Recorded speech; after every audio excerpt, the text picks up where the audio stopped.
लिखिए the substances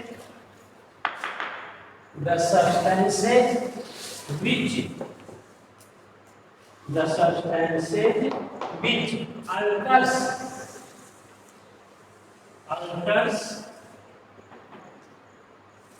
the rate of a chemical reaction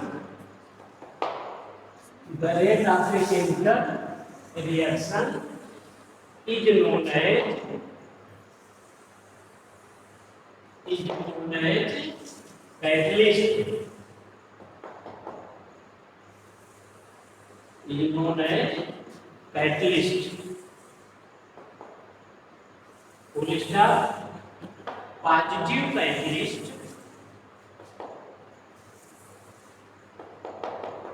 Positive catalyst increases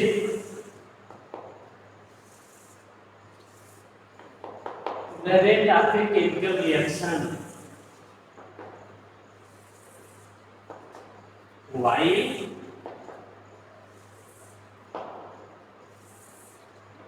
a negative catalyst while a negative catalyst decreases rate of a chemical reaction. ठीक, catalyst क्या समझ में आया आपको कि ऐसे पदार्थ जो रासायनिक अभिक्रिया के दर को प्रभावित करते हैं, अल्टर्स मतलब परिवर्तित करते हैं।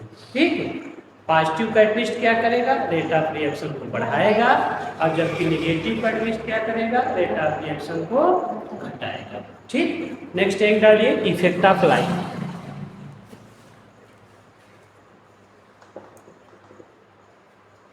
इफेक्ट ऑफ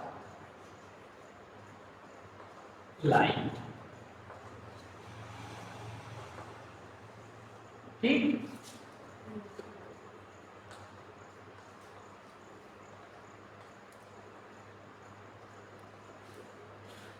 कुछ ऐसे रिएक्शन हैं जो प्रकाश के प्रति सेंसिटिव होते हैं। क्या होते हैं, प्रकाश के प्रति सेंसिटिव होते हैं, यानी वो होते ही हैं प्रकाश की उपस्थिति में। ऐसे रिएक्शन कहे जाते हैं फोटोकेमिकल रिएक्शन। ठीक, बात समझ में? तो ऐसे रिएक्शन का जो रेट है वो किस पर डिपेंड करेगा, लाइट पर, प्रकाश पर। प्रकाश है तो रेट ऑफ रिएक्शन है, नहीं है तो नहीं है। अब प्रकाश की जो इंटेंसिटी होती है, तीव्रता होती है, उस पर निर्भर करता है। तो प्रकाश की इंटेंसिटी जो होती है वो फोटॉन्स पर डिपेंड करती है। किस पर डिपेंड करती है, फोटॉन्स पर। ज़्यादा फोटॉन्स आएंगे तो ज़्यादा रेट ऑफ रिएक्शन होगा, कम फोटॉन्स आएंगे तो रेट ऑफ रिएक्शन कम होगा। ठीक है, देखिए in case of photochemical reaction, in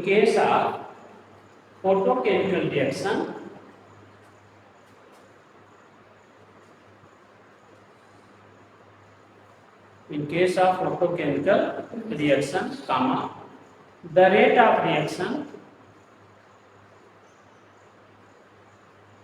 increases with increase in intensity of light,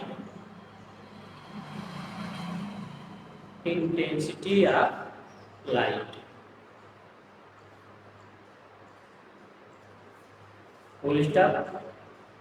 Photochemical reaction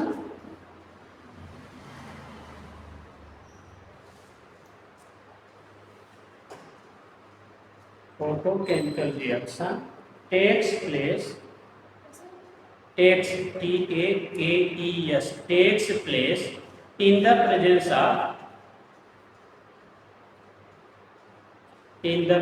of light.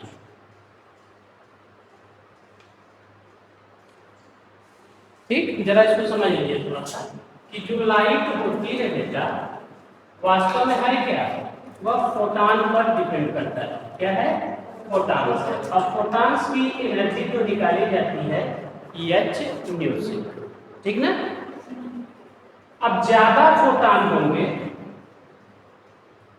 तो H2 क्या होगा बेटा, ज्यादा होगा। जितने फोटान्स होंगे उतनी हमारी H2 होगी। H2 क्या है, एनर्जी। ज्यादा एनर्जी होगी कब, जब फोटान्स की संख्या ज्यादा होगी। यही इंटेंसिटी कही जाती है। क्या कही जाती है, intensity. Intensity directly proportional to number of photons, photons की संख्या पर निर्भर करती है।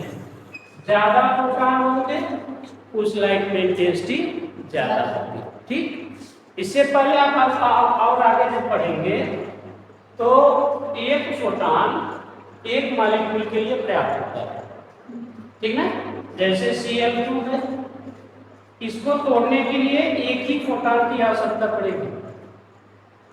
तो एक मॉलिक्यूल एक फोटान को एब्जॉर्ब कर सकता है।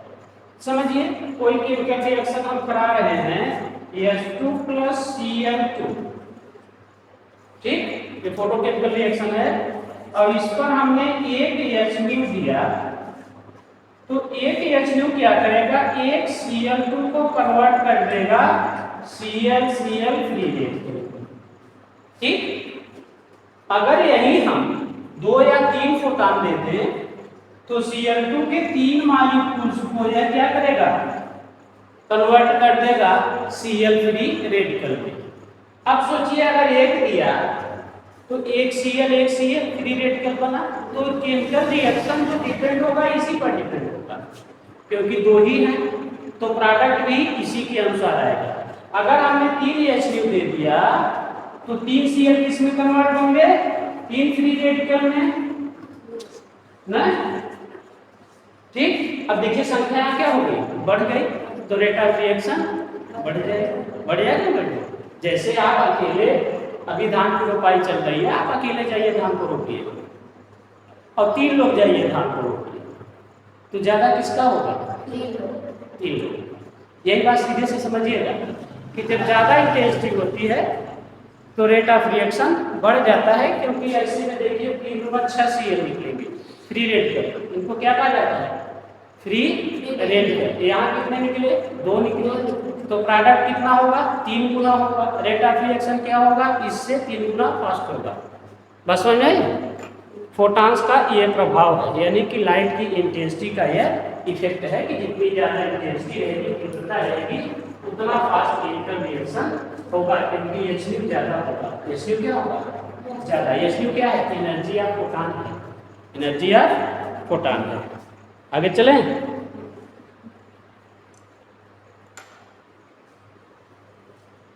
Effect of solvent. Next heading, effect of solvent. Effect of solvent.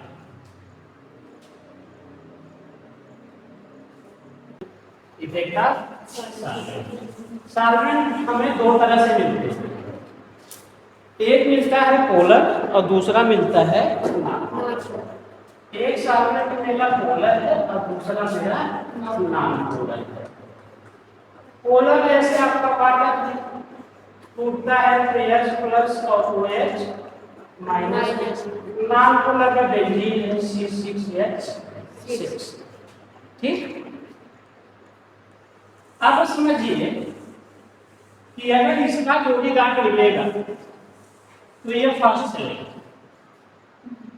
Reactant अगर इसका जोड़ीदार होगा तो इसमें रेट ऑफ रिएक्शन फास्ट करेगा, और उसी को उठाकर इसमें डाल दिया जाए तो रिएक्शन नहीं करेगा।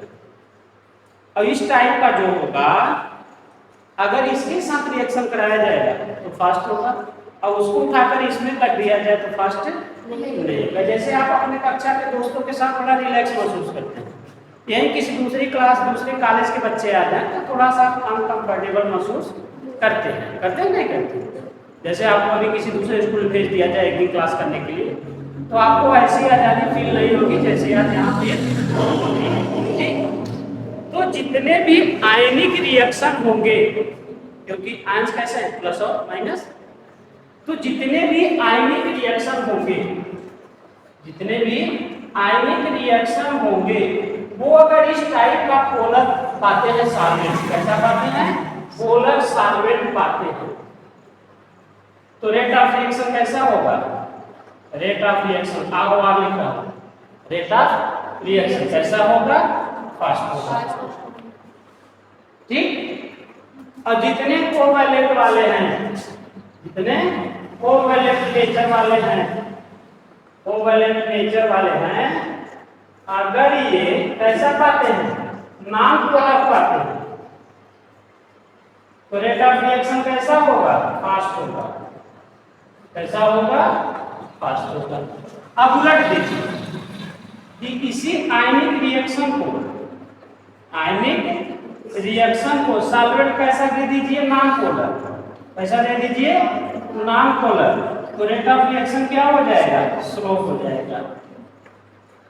उल्टा कर लीजिए हम कि कोवैलेंट के साथ, कोवैलेंट के साथ आयनिक सॉल्वेंट दे दीजिए या पोलर सॉल्वेंट दे दीजिए, पोलर सॉल्वेंट दे दीजिए, तो रेट ऑफ रिएक्शन इसका ऐसा हो जाएगा? स्लो हो जाएगा। तो आयनिक रिएक्शन किसमें फास्ट होंगे बेटा? पोलर सॉल्वेंट में। ठीक। और कोवैलेंट किसमें फास्ट होंगे? नॉन पोलर में। बस हो जाएंगे, बाकी में धीमे होंगे। ठीक है।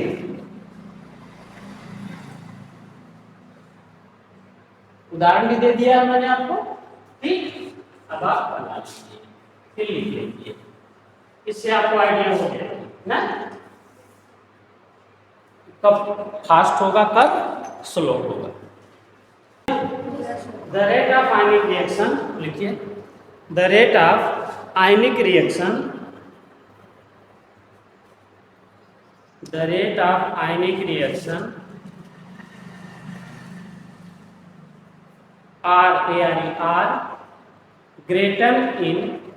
are greater in polar solvent, greater in polar solvent like water, comma, while the rate of covalent reaction are greater in non-polar solvent, non-polar solvent like benzene.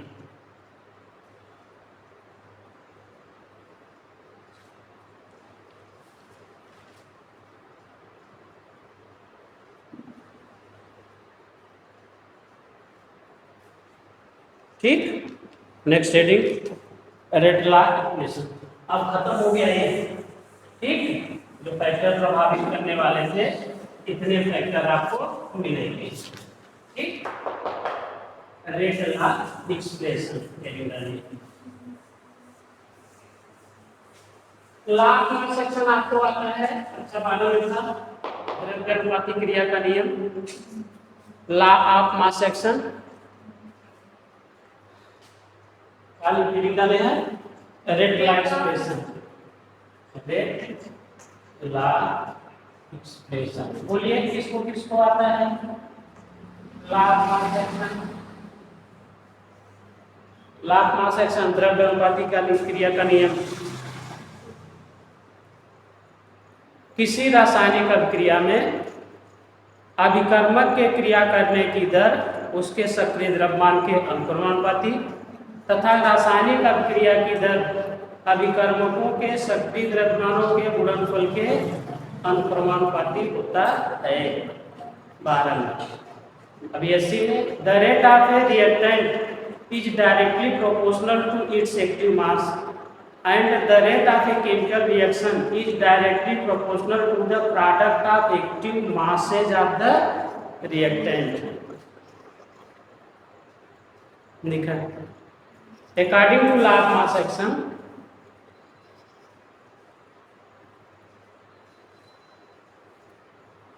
according to law of mass action, comma double inverted comma लिखिए। The rate of a reactant, the rate of a reactant is directly proportional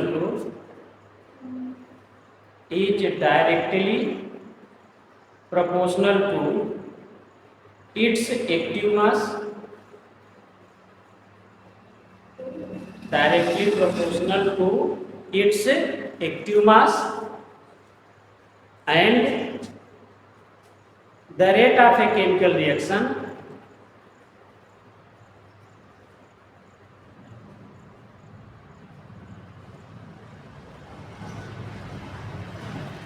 and the rate of a chemical reaction is directly proportional to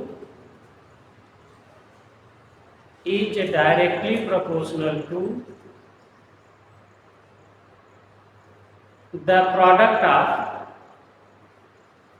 मतलब गुणनफल, product of active masses, बहुवचन में करिएगा, active masses of reactant.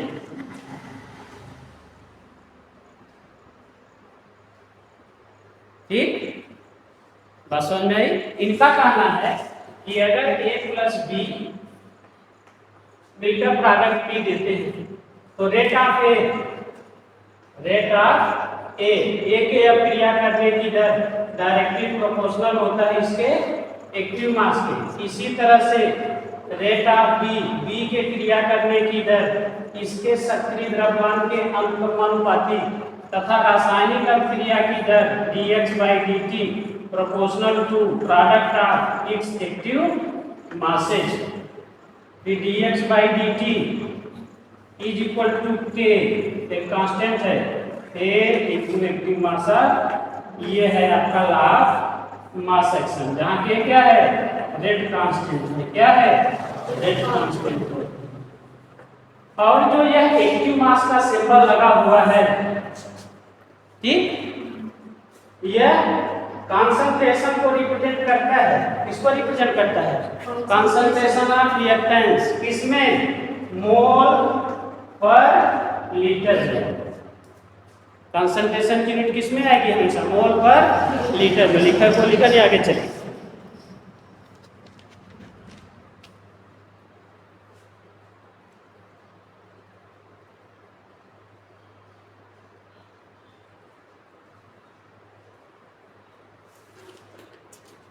इतना सिर्फ लाभ mass action है। अभी रेट ला एक्सप्रेशन आपको निकालना है, ठीक, लाभ मास एक्शन से ही निकलेगा।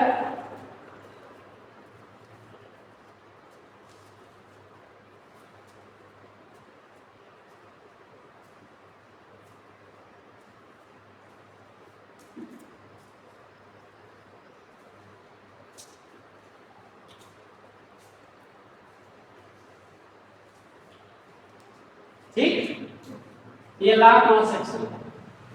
क्लियर। अब हम निकालते हैं रेट ला एक्सप्रेशन, ठीक ना, तो मानना पड़ेगा कंसीडर ए जनरल रिएक्शन। इसको मिटाओ, consider a general reaction, a general reaction A plus B मिलकर प्रोडक्ट देते हैं P। ठीक, ये number of moles of A, number of moles of B. ठीक, बात समझ में आ गई। अब लॉ ऑफ मास एक्शन लगाइए। According to law of mass action dx/dt is equal to k active mass of A power A into active mass of B power B।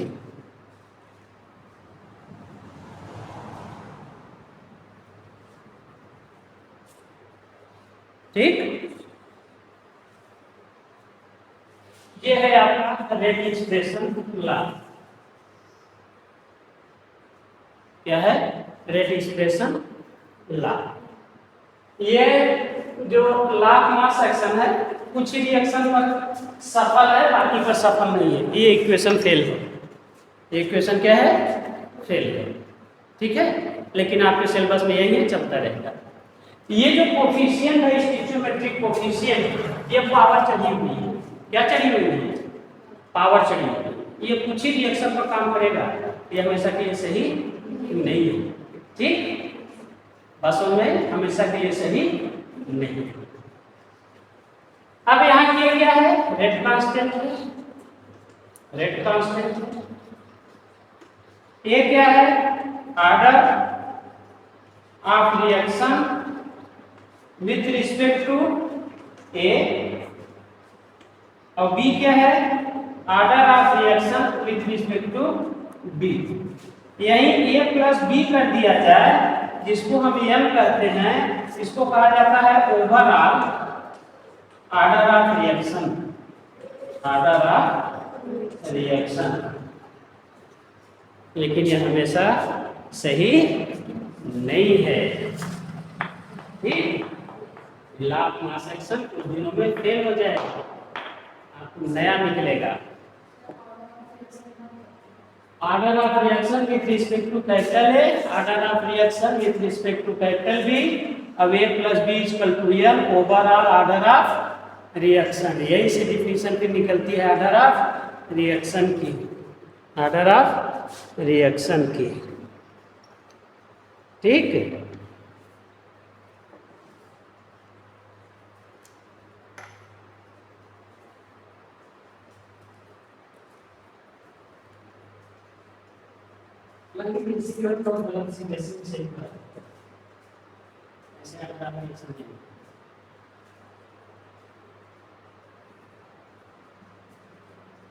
चले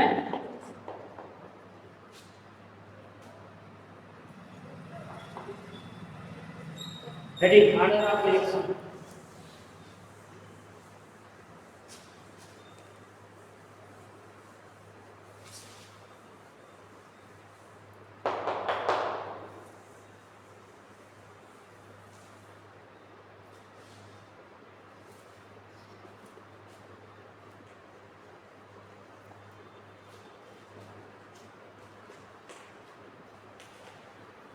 small L से रिप्रेजेंट किया जाता है। फिर वही कहानी बन रही है। Consider a general reaction, consider a general reaction. Reaction कैसा होगा? ए ए प्लस बी बी प्रोडक्ट देता है बी, जहां ए और यह स्मॉल बी, ठीक, स्टोइचियोमेट्रिक कोफिशिएंट है, यानी number of moles of A and B. Clear इतना? द रेट लॉ इक्वेशन लिखिए direct. The rate law equation,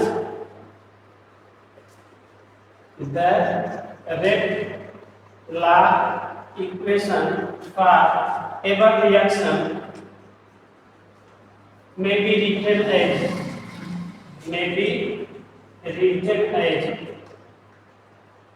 कैसे आप लिख सकते हैं?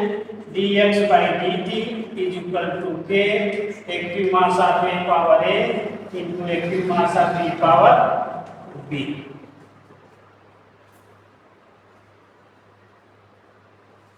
ठीक, अब जब रेट लॉ एक्सप्रेशन लिख देंगे तो कंसंट्रेशन के पावर जो चढ़ी हुई होंगी, इनका योग कहा जाता है ऑर्डर ऑफ रिएक्शन। यानी ए और बी को जोड़ दिया जाए। जब रेट लॉ एक्सप्रेशन आप लिख लीजिए, रेट लॉ एक्सप्रेशन में जो कंसंट्रेशन टर्म होंगे, उनकी जो घात चढ़ी हुई होंगी, इन्हीं घातों का योग कहा जाता है इस रिएक्शन का ऑर्डर ऑफ रिएक्शन। नीचे लिखिए द ऑर्डर ऑफ रिएक्शन में बी डिफाइंड एज, चलिए उसी में direct, the order of reaction may be defined as, may be defined as, comma करिए, डबल इन्वर्टेड कामा में लिखिए, the sum, S U M, योग, the sum of powers, P O W E R S, powers of concentration terms, power of concentration terms raised, raised, in the rate law equation, राइज्ड in the rate law equation। Full stop करिए, double comma बंद करिए। अब इसमें आइए, in the above equation, in the above equation order of reaction, order of reaction जिसको दिखाया जाता है स्मॉल एल से, इज इक्वल टू होगा स्मॉल ए प्लस स्मॉल बी। ठीक, ये हो गया आपका order of reaction.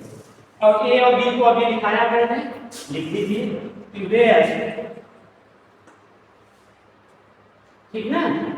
Small A is equal to order of reaction with respect to factor A, और B is equal to order of reaction with respect to factor B.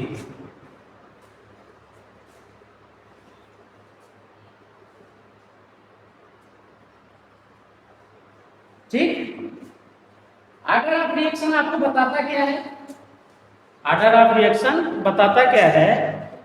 ठीक,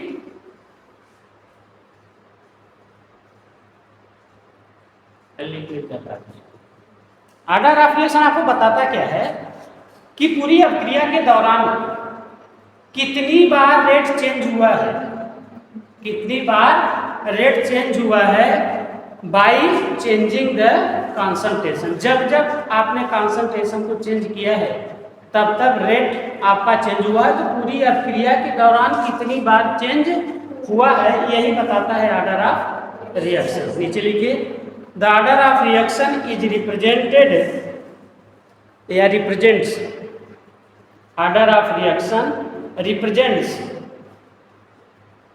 that how many times, how many times the rate of reaction, the rate of reaction, the rate of reaction changes on changing the concentration of reactants, on changing the concentration of reactants। ठीक, next देखिए, यदि होगी zero order reaction, zero order reaction. आज की इतनी मुलाकात, ठीक है। पढ़िए लिखिए, मस्त रहिए, लेकिन पढ़िए लिखिए, ऐसे मत रहिए। किताब नहीं खुलती घर पर, खुलती है किसी की? हैं? क्या हो रहा? खुलती है तो जीरो ऑर्डर कल पढ़ के आना सब लोग। तो ठीक है, कल जीरो ऑर्डर पढ़ के आओ, तब देखता हूँ।